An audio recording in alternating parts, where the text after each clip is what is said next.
Permintaan. Pada kesempatan kali ini kita akan membahas tentang permintaan, di mana permintaan ini merupakan salah satu materi dasar di dalam ekonomi. Nah, kita akan membahas tentang hal ini. Yang pertama yang kita bahas adalah pengertiannya terlebih dahulu. Permintaan ini sudut pandang yang digunakan adalah sudut pandang konsumen. Nah, di mana permintaan itu adalah jumlah barang atau jasa yang diinginkan dan disertai kemampuan membeli. Oleh siapa? Oleh konsumen. Pada tingkat harga dan waktu tertentu.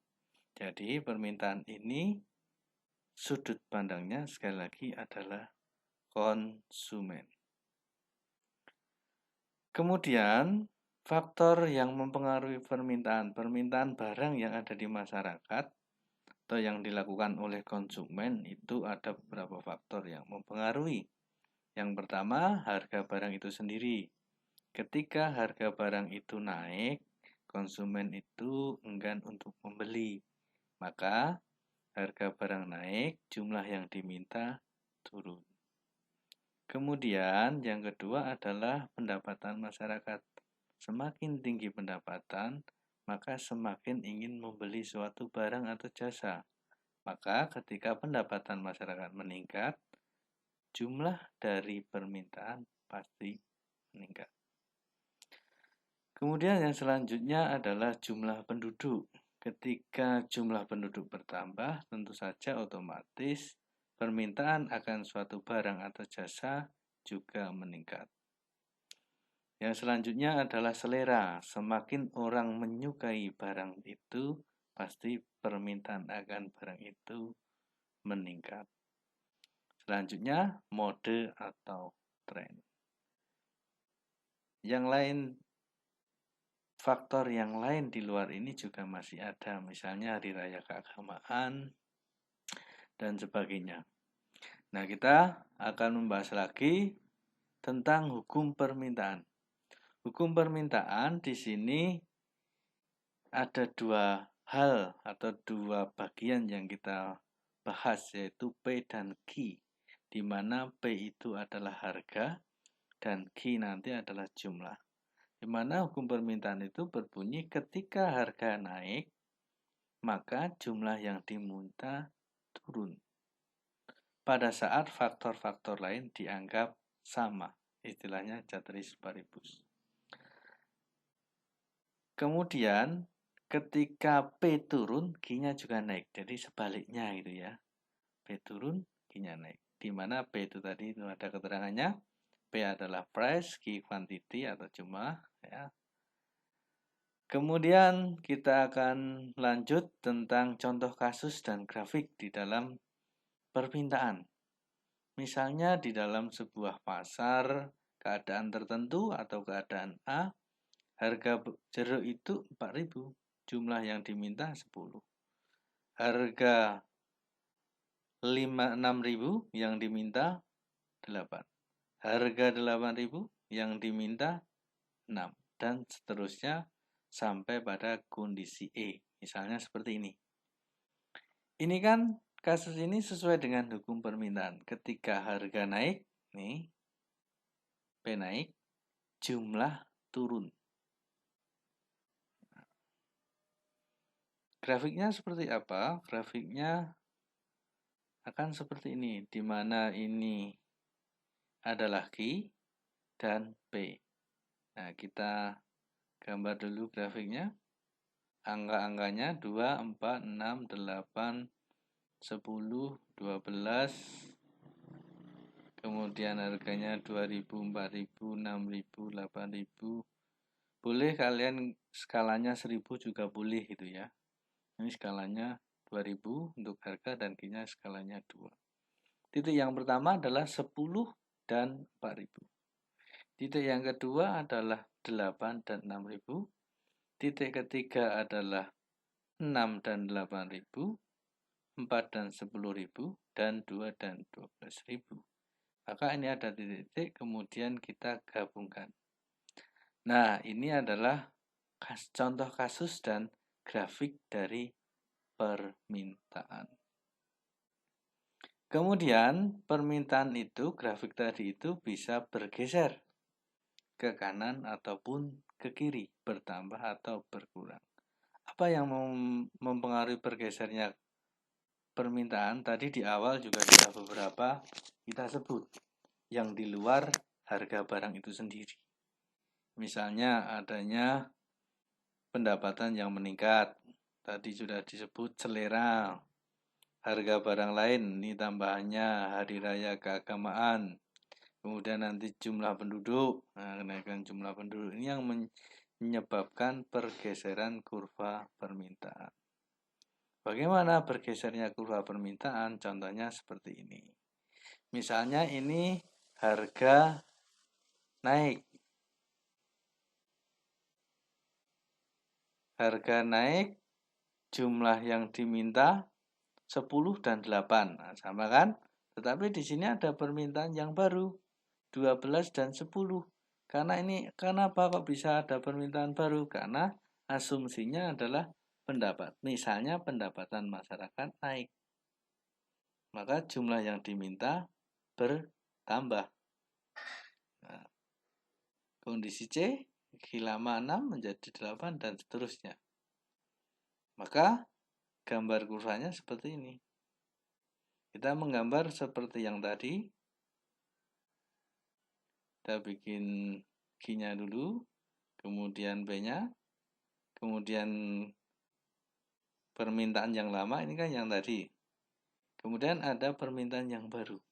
Di titik 12 dan 4.000, 10 dan 6.000, 8 dan 8.000, 6 dan 10.000, dan seterusnya.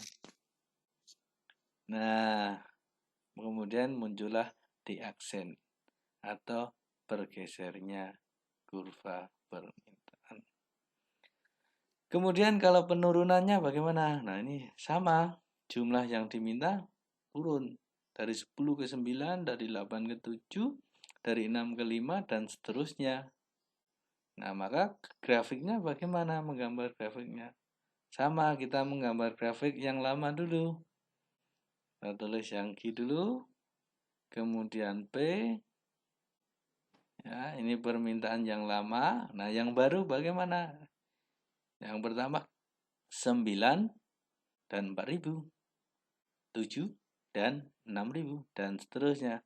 Kita gabungkan. Nah, maka di sini ada pergeseran kurva permintaan ke kiri atau penurunan jumlah. Nah, sekarang kita akan belajar tentang fungsi permintaan. Fungsi permintaan ini mengambil dari fungsi matematika. Y min Y1 per Y2 min Y1 sama dengan X min X1 per X2 min X1. Penerapannya adalah Y-nya kita ganti P, X-nya kita ganti G. Maka nanti fungsinya P sama dengan A plus BG min BG, atau nanti G sama dengan P. Bisa. Nah, contoh kasusnya. Diketahui di dalam sebuah pasar harga 500, jumlah yang diminta 5. Harga naik 600, jumlah yang diminta 4. Bagaimana fungsi permintaannya? Kita pakai tadi rumus tadi, P min P1 per P2 min P1 sama dengan G min G1 per G2 min G1. P min 500 per 600 min 500 sama dengan G min 5 per 4 min 5. Kemudian disederhanakan menjadi seperti ini. Dikali silang ketemu seperti ini, dijadikan 1 P sama dengan seperti ini, dan akhirnya ketemu P sama dengan min 100 G plus 1000. Ini fungsi permintaannya yang ini. P sama dengan min 100 G. Kemudian di dalam elastisitas permintaan ini juga merujuk pada kepekaan perubahan jumlah permintaan terhadap harga. Jadi logikanya begini. Harga berubah, jumlah permintaan itu berubah tidak? Bagaimana derajat kepekaannya? Elastis atau tidak? Nah, seperti itu. Nah, derajat kepekaan ini bisa dihitung dengan persen delta Q per persen delta P atau delta Q per delta P kali P per Q, di mana E sama dengan elastis, P sama dengan press, kemudian Q sama dengan quantity atau jumlah, delta P perubahan harga, delta Q perubahan jumlah. Kategori elastis ketika E sama lebih besar dari 1, nanti inelastis ketika E-nya itu kurang dari 1, elastis uniter E-nya sama dengan 1, elastis sempurna E-nya sama dengan tak terhingga, inelastis sempurna E-nya sama dengan 0. Nah, penerapan kasusnya bagaimana? Kita akan bahas juga di sini. Contohnya, jika diketahui ketika harga 500, kita menggunakan data yang tadi ya, naik, kemudian ada naik menjadi 600, jumlahnya turun jadi ini, maka bagaimana elastisitanya? E-nya sama dengan delta Q per delta P kali P per Q.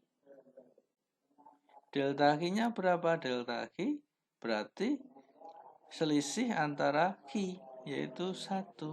Delta P berapa? Selisih antara X, harga X 100. P1-nya yang mana? Yang atas 500. Q-nya yang mana? Yang 5. Maka ketemu sama dengan 1. E sama dengan 1, kategorinya adalah elastis uniter. Nah, kemudian bagaimana contoh latihannya? Nah, coba ini bisa dikerjakan. Pada saat harga 4.000, jumlah yang diminta 4 unit. Dan ketika harga naik menjadi 6.000, jumlah permintaan berubah menjadi 3 unit. Hitunglah besarnya elastisitas. Dan yang kedua, mencari fungsi permintaan. Rumus yang digunakan, yang elastisitas sama seperti yang tadi. E sama dengan delta Q per delta P kali P per Q. Kemudian fungsi permintaannya pakai P min P1 per P2 min P1 sama dengan Q min Q1 per Q2 min Q1. Coba ini dikerjakan sebagai latihan. Nah, demikian yang bisa saya sampaikan untuk materi permintaan. Nanti kita akan tambah lagi untuk materi yang lain, karena setelah permintaan biasanya materinya adalah penawaran.